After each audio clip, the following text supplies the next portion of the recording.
Monsieur Tshisekedi, vous avez connu la prison, le bannissement, mais il faut savoir aussi que vous n'avez pas été qu'un opposant au président Mobutu. Dans les années 60, vous avez collaboré avec le président Mobutu, vous avez été son ministre de l'Intérieur, de la Justice, ministre du Plan également. Et la première question que je voudrais vous poser nous renvoie précisément à cette époque-là. Je voudrais savoir quand vous avez changé d'opinion et d'attitude à l'égard du président Mobutu. Quand avez-vous pris conscience qu'il n'était plus possible pour vous de collaborer avec lui? Je vous remercie. D'abord, sachez que quand vous dites très bien que j'étais dans le gouvernement de M. Mobutu, ce n'était pas par le choix de M. Mobutu. J'étais député au moment où M. Mobutu venait de faire son coup d'État.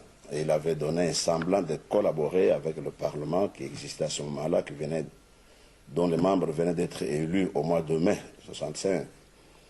Et en signe de cette collaboration, il a demandé aux députés, aux sénateurs que nous étions à ce moment-là, de désigner par province une personne qui serait dans son gouvernement. C'est ainsi que j'ai fui désigné par mes collègues députés, sénateurs de ma province à ce moment-là, qui s'appelait Sud Kasaï, pour entrer dans le gouvernement de M. Mobutu, où j'ai rempli les fonctions de ministre de l'Intérieur. Tout de suite après, M. Mobutu a supprimé le Parlement, il a interdit le parti politique, il a supprimé les syndicats, etc. Et vous êtes resté ministre? Et je suis resté ministre, et bien sûr, immédiatement, je me suis mis avec d'autres collègues à faire pression sur M. Mobutu pour faire comprendre l'intérêt qu'il y avait à revenir à la vie démocratique normale. Il a fini donc par, comme j'étais ministre de l'Intérieur, il a fini par me charger d'élaborer un projet de constitution à soumettre au référendum populaire. Ce qui avait été fait est que cette constitution fut promulguée le 24 juin 1967.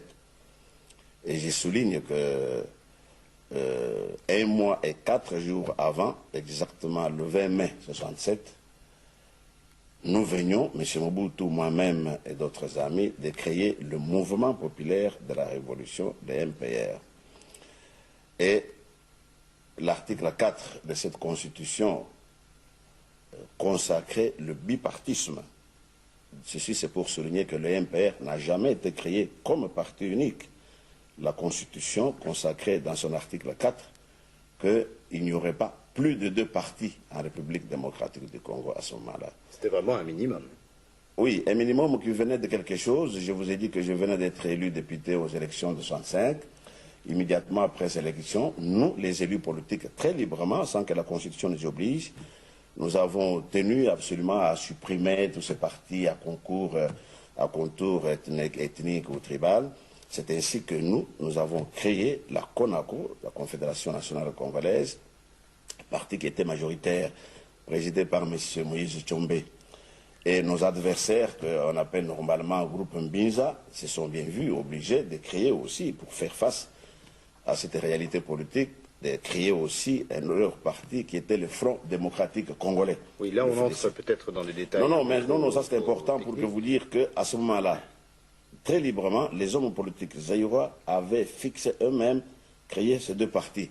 Vous étiez tous d'accord pour mettre de l'ordre dans la maison Zaïre. Exactement. Donc c'est pour ça que le ministre de l'Intérieur, donc cette expérience, bien sûr, M. Mobutu y a mis fin avec son coup d'État, mais c'est comme ça qu'il faut, ministre de l'Intérieur, que je devais faire cette constitution, ce projet de constitution. Il fallait absolument recommencer par l'expérience à laquelle notre histoire nous avait amené. Donc c'est pour ça que vous pouvez comprendre pourquoi dans la constitution de 1967, nous nous sommes fixés à pas plus de 2 partis politiques. C'est cela, mais enfin votre collaboration avec le président Mobutu était fondée, j'imagine, sur un minimum de confiance à son égard. Absolument, à ce moment-là, je crois que la collaboration était exacte, parce que je ne pouvais pas, avec mes amis, l'amener à revenir à la vie démocratique normale s'il n'y avait pas collaboration. Alors qu'est-ce qui a changé à un moment donné? Mais bien sûr, quelque chose devait changer. D'abord, immédiatement après ce projet, il m'a invité de l'Intérieur pour la justice, après la justice, le plan, au mois d'août 1969.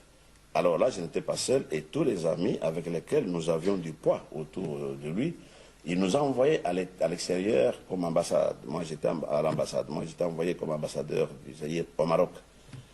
Et au mois de mai 1970, M. Mobutu réunit son congrès et supprime l'article 4 de la Constitution et institutionnalise le MPR, donc à la manière que vous connaissez, un parti dont les membres le sont par naissance. C'est à ce moment-là que vous avez été convaincu qu'on allait vers le régime personnel. C'est à ce moment-là que nous sommes rendus compte des réalités que ce monsieur allait nous amener très loin. Et bien sûr, vous savez, on ne pouvait pas engager la lutte tout de suite. Il était en position de force, on ne pouvait pas, à condition de se faire éliminer physiquement. Il fallait du temps, et le temps, justement, nous avait été donné par la nouvelle réélection. Nous avons été réélus cette fois-ci démocratiquement aussi, parce que après la guerre de Chabat, nous croyons que le président Carter avait fait des pressions sur lui, et nous avons eu des élections réellement démocratiques. Une fois élus, nous avons alors tenu, cette fois-ci, à faire valoir nos prérogatives constitutionnelles et à nous montrer, à engager toutes sortes de contrôles de l'exécutif, c'est-à-dire du gouvernement. C'est ça, et à partir de là, c'est un peu l'histoire de votre opposition. C'est à ce moment-là d'ailleurs que les 13 dont vous avez parlé tout à l'heure se sont manifestés, oui. Et c'est le départ de notre opposition. J'aimerais maintenant savoir ce que vous pensez de l'itinéraire de M. Ngouza Karlibon, qui est quand même très différent du vôtre.